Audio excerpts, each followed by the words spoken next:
Hey guys, it's Jessica, and today I'm going to share with you my latest haul from Joann. I just picked up a few things from the store. My local store actually just got in all of that Miss Sparkle and Company stuff that I had gone to a farther away store previously to pick up. So I snagged a few more things. I got the watercolor paper, which I thought was super adorable. Again, that's $1.99. I also snagged StazOn Jet Black ink because in a previous haul, which I will link to here, some of my viewers suggested that I try treating these stamps with some archival or StazOn ink to see if maybe the stamps would perform a little bit better with the different kind of ink treated with them first. So I wanted to give that a try. So I picked that up to test it out. Here I have a Heidi Swapp toner pen. Now this is for use with the Mink foil machine. I don't have the foil machine, but I do have a laminator. So I wanted to give it a try and see if it was worth all of the hype. So to start the pen, you have to press down on it, kind of like the glue stick pens that you can get. And then once the toner fills the tip of the pen, you can just write with it.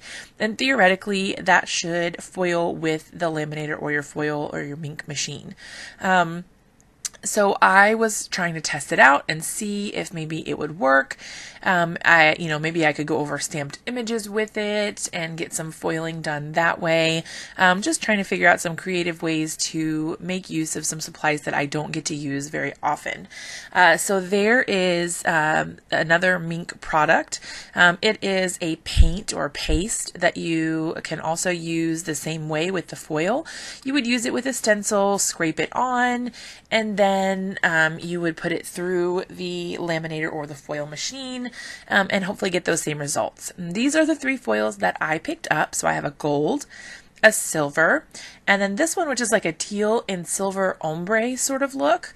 It's pretty cool. It kind of goes back and forth. I like that it had the solid on both ends though, so that if I just wanted the teal, I could use that.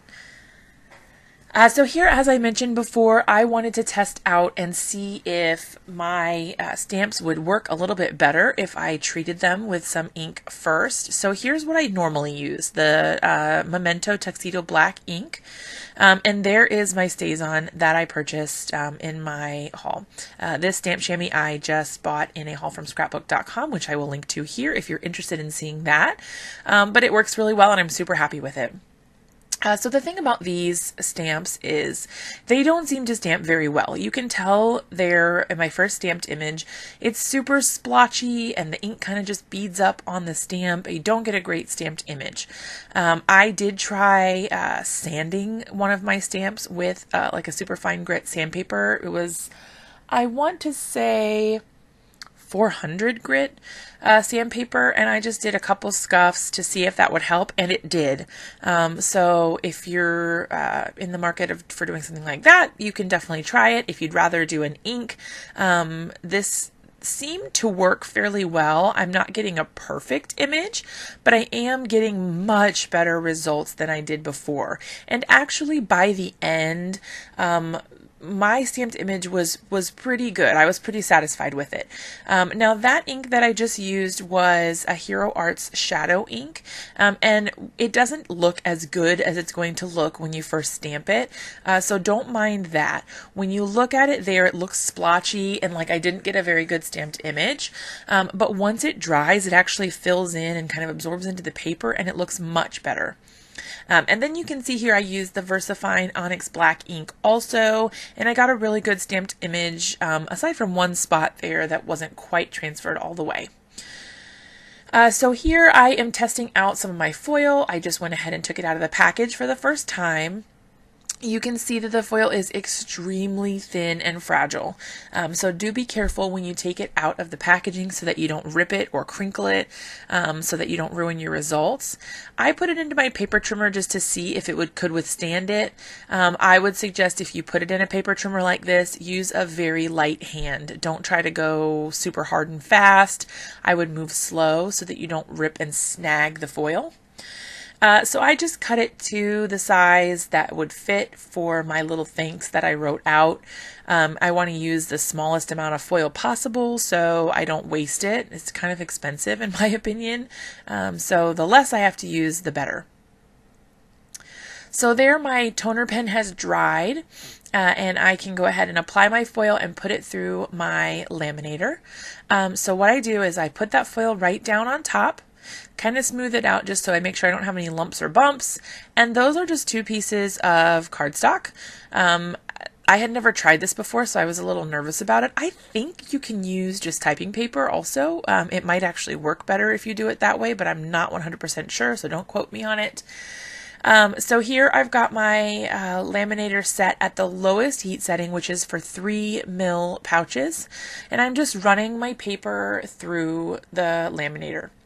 Now, everyone's laminators are different, and if you have the Mink foil machine, you won't have to worry about any of this, but I found that this particular the toner pen, at least, it didn't seem like my foil was getting hot enough, and it could be that the paper was too thick, or I don't know. It didn't seem like it transferred very well the first time. So what I did was I actually turned up the temperature so that it was on the 5 mil setting for thicker pouches, and I ran it through again. And I had better results. It wasn't perfect. It's not as great as I was hoping it would be, but I did get some foil transfer there. I think I'll do a little bit more experimenting and see what I can come up with for that toner pen and see if maybe I can get some better results in a future video. So here I'm trying out the paste or paint from Heidi Swapp that has that toner reactive feature also that works with the foil. So what I did is I'm using a stencil from Recollections that kind of has like a sticky back, so it adheres nicely to my paper. And then I squirted some of that paste onto the stencil, and I'm smearing it around with this little palette knife type thing from my Cricut, actually. Usually you would use it to like scrape things up off of your Cricut mat. I think they call it a spatula, but I'm using it as sort of like a palette knife. And so I'm just swiping around that paste to make sure it gets into all of the holes, and there I dropped it. So I added a little bit more, and I'm just making sure that it really gets into the holes. I don't have any bare spaces so that I get a good transfer. Now once that is all on my stencil, I went ahead and peeled it off. You do not want to let this dry on your stencil. It will just be a gross sticky mess. I don't know that you'll ever get it off, but went ahead and peeled it off. You do want to go ahead and wash your stencil and any tools that you use with this as soon as possible. And then I went ahead and ran it through my laminator the same way on that 5 mil setting, and look, it's so cool. So it's got that ombre look, so it's got the silver and the blue. I did get a little bit of junky mess sort of at the top, and I think that might have just been from when I was peeling it off. I wasn't being as careful as I could have been, but I did go ahead and die cut that with a stitch border rectangle and adhered them to 2 cards. And I actually used the background that you would normally throw away and made a separate card because I thought it looked pretty cool. So don't count that out if you're making cards, so you don't have to waste anything. Thank you so much for watching this video. If you liked it, be sure to give it a big thumbs up and subscribe to my channel for more videos like this.